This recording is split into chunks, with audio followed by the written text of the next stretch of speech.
In an effort to help Americans make better food choices, the FDA has proposed changes to the definition of healthy unpackaged foods.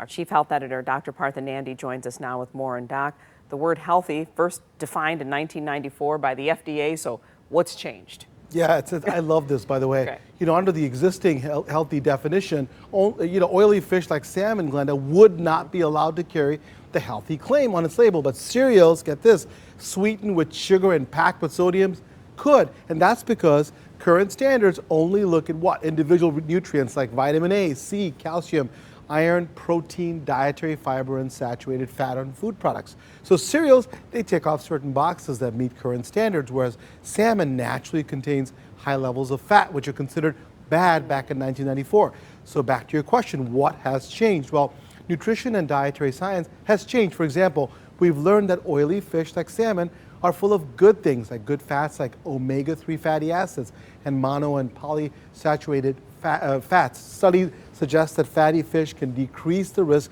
of heart disease and promote brain health. So instead of only counting individual nutrients, the FDA is now, which I'm happy about, proposing that food products use the term healthy that should contain meaningful amounts of food from one of the recommended food groups, which are fruits, vegetables, dairy, grains, and lean proteins. Also, the agency is proposing that prepared products have specific limits for certain nutrients such as saturated fat, sodium, and added sugars. I think long overdue. So eating the right foods, we know that's the key to good health, but that can be intimidating and complicated for some people. So what do you do? Yeah, most of my patients ask me that, right? I hear it all the time.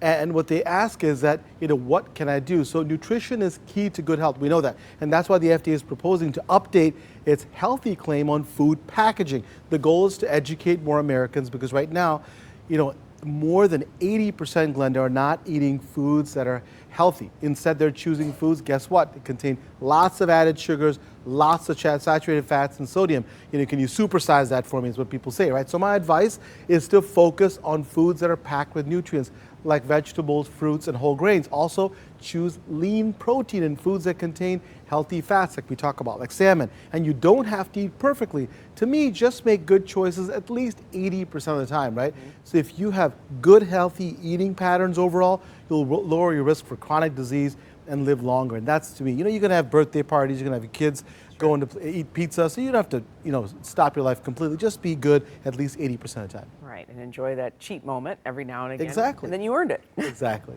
All right, Doc, thank you so much. My pleasure. Thank you.